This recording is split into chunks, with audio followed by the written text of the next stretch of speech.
गोटे काम कले पापरू आपण मुक्ति हेबे पाप को प्रायश्चित कौन काम कहबी राम नाम कर भजन अघ जीव पलाई से जीव पलाई आश्चर्य होइले राघव मुहि राम आश्चर्य होइले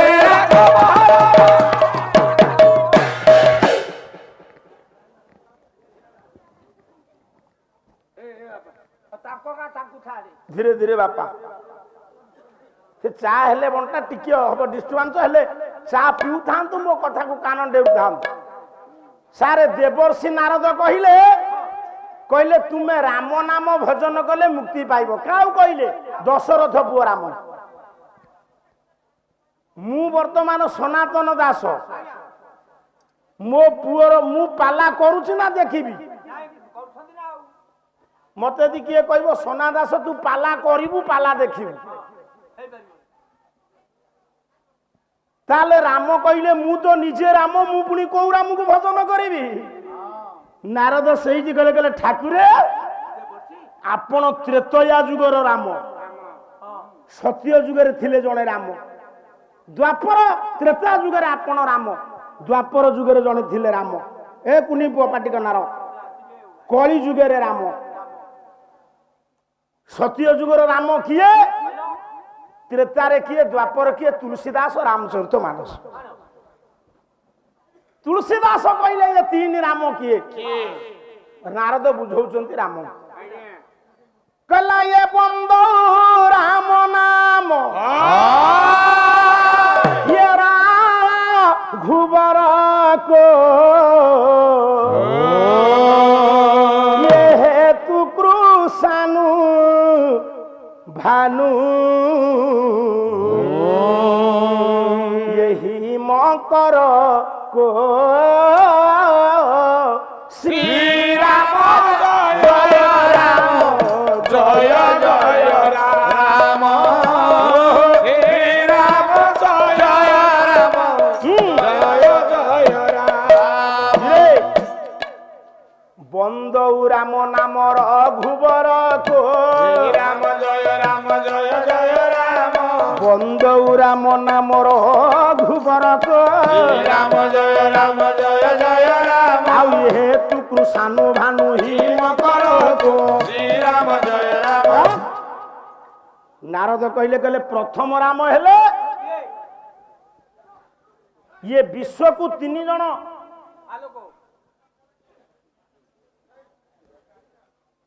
ये विश्व को तीन जन आलोकित करंती धीरे धीरे आज्ञा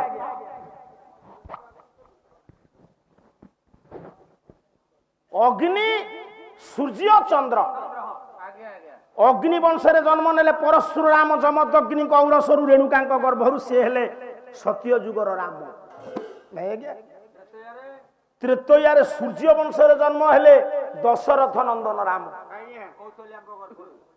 द्वापर जुगरे जन्म हेबे नारद कहउछन किए बलराम चंद्र वंश कली जुगरे जने राम जन्म नेबे नेई नाहंती से किए ना जयदेव लिखिले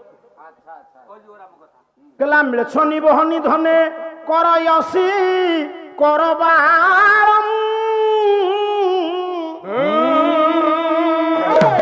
धूमके तुमी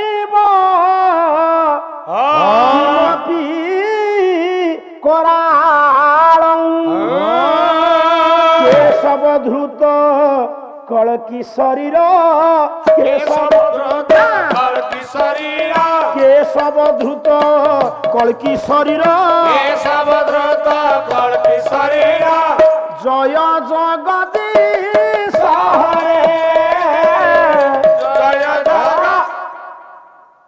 बौद्ध सौध म्लेच्छ को संहार करिबा पाई कला घोड़ा धला घोड़ा रे दी भाई चढ़ी किरी जिबे ताले कलकी राम कोठी जन्म नेबे मालिका साहित्य लिखिले अच्युतानंद महापुरुष कहले ये संबल विष्णु जसा घरे जन्म होइबे सेहिठारे जन्म होइबे संबल ग्राम रे विष्णु जसांक घरे जन्म नेबे किए सेना कल्की राम ताले पंडित सत्य जुगर राम हेले परशुराम त्रेता जुगर राम हेले श्रीराम बा दशरथ नंदन राम द्वापर जुगरे बलराम कली जुगरे कल्की राम ये चारि जन राम जो राम ठारू आसीचंदी नारद कहले सेई राम को डाकिले तुम्हें मुक्ति पाइबे सेई राम को भजन करिथिले वाल्मीकि हेइथिले दशरत्नाकर सेई राम को भजन कले आपण रावण बद्ध पापर मुक्ति हेबे सेई राम को भजन करिबारु शिव सबु बेले महायोगी हेइछन से राम किए गोटे पद अभिमन्यु साहित्य बापा गोटे पद मु आपण मान शुणाऊँ अभिमन्यु साहित्य से राम किए चा बंटा हवा जाए टे गुड़गुड़ हम तापर हम बापा गोटे स्वर पकाउछि तू पालिया कहि पारिबु ये गोटे फिल्म स्वर किंतु ये स्वर दरकार जदि धरी पके मु जानिबि ठीक से आदि अनादि कारण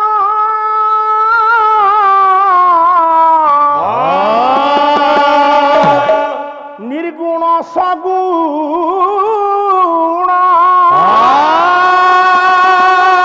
आत्मा राम सनातन ब्रह्म निरूपण हे कृष्ण हे गोविंद कृष्ण हे गोविंद हे कृष्ण हे गोविंद प्राकृत प्रेम मूर्ति जय राधा हरि अप्राकृत प्रेम मूर्ति जय राधा हरि अव्यक्त लीला को व्यक्त करब तोहरी हे कृष्ण हे गोविंद हे कृष्ण हे गोविंद हे कृष्ण हे गोविंद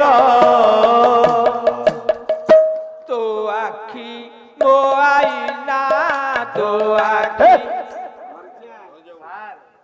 पाला जो दिन न था ये भाउजू को नहीं फिल्म देखिया जाए आत्मा राम जो राम ठू जगत सृष्टि से राम किए बही हला कुमार संभव महाकाव्य कवि हेले कालिदास ये राम को जन्म देइचंती कौशल्या दशरथ ये राम को जन्म देइचंती ये राम को जन्म देइचंती एवं वसुदेव ये राम को जन्म देइचंती विष्णु दशा और स्वरूप हेले ये जो आत्मा राम को जप करी राम मुक्ति पाइले मनीष मरा गुंडा दशरत्नाकर वाल्मीकि हेले शिव जहाँ को सदा सर्वदा जपंती से राम को कहीं जन्म देना से राम किए वही कुमार संभव पंडित जी के सुनो कला ये नमस्त्री मृत ये तुभ्यंग प्राक सृष्टि केवल आत्मने गुणत्रय विभाग प्रसाद भेद मुपेयुषे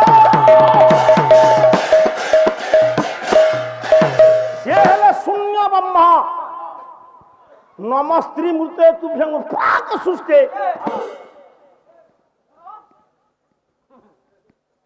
सृष्टिर पूर्वर गोटे अरूप ब्रह्म विद्यमान थिले परवर्ती समय सारे तीनोटी गुण सृष्टि है सत रज तम हेले ब्रह्मा विष्णु महेश्वर ब्रह्मा विष्णु महेश्वर जो सृष्टि से होउचंती आत्माराम से होउचंती निराकार से होउचंती निरंजन तस्य किंभूत पुनर्बार आ गोटे श्लोक कला जगत जो निरज्वलित जगदंत निरंतक ये जगदादिर नादिस्व जगदीश निरीश्वर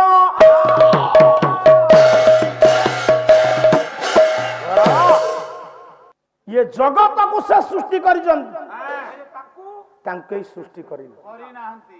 ତୁ କାହାଠୁ ସୃଷ୍ଟି? ମୋ ବାପା ମାଙ୍କ ଠାରୁ, ତୋ ବାପା ମା, ତାଙ୍କ ବାପା ମା ଠାରୁ, ତାଙ୍କ ବାପା ମା, ତାଙ୍କ ବାପା ମା ଠାରୁ ଏମିତି ରାତି ସାରା ଚାଲିବ। ଚାଲୁ ପଇସା ମୋଠୁ ପାଇବ କଣ ହେଇଯାଉଛି? କିନ୍ତୁ ସମସ୍ତଙ୍କୁ ସେ ସୃଷ୍ଟି କରିଛନ୍ତି, ତାଙ୍କୁ କେହି ସୃଷ୍ଟି କରିନାହାନ୍ତି। କରିନାହାନ୍ତି। ଆମେ ମାନେ ସୃଷ୍ଟି ହେଇଛେ, ଆମର ସ୍ଥିତି ଅଛି, ବିଲୟ ଅଛି। ତାଙ୍କର ବିଲୟ ନାହିଁ, ମରଣ ନାହିଁ। ସେ କିଏ ନା ଜଗତ ଜୋନି, ସେ ସମସ୍ତଙ୍କର ମା, ସମସ୍ତେ ତାଙ୍କର ସୃଷ୍ଟି। ଅନାଦି ମଣ୍ଡଳରୁ ସର୍ବସଂସଦ ସେଇ ହେଲା ଆତ୍ମା ରାମ। ରାମ ଇଏ ରା ମ ଦିଟା ଅକ୍ଷର ତାତ୍ପର୍ଯ୍ୟ କଣ ନା ଶୁଣନ୍ତୁ ସାର୍ ମାନ। ଏଇଥିପାଇଁ ମଣିଷ ମରା ଗୁଣ୍ଡା ହେଲେ ବାଲ୍ମୀକି ନା ରା ଶବ୍ଦ ଉଚ୍ଚାରଣ ମାତ୍ରେ, ରା ଶବ୍ଦ ଚାରଣ ମାତ୍ରେ ବହିର୍ ନିର୍ଯାତ ପାତକ।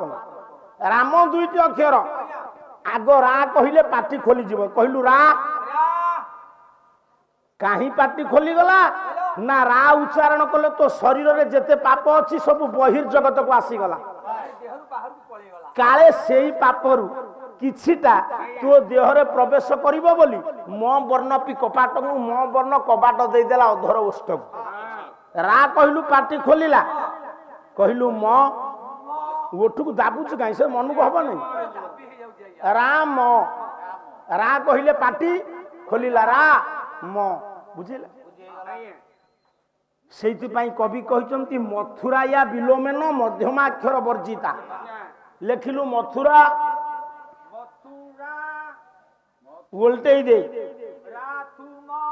ମଝି ଧୀରେଟାକୁ କାଢି ଆଣେ।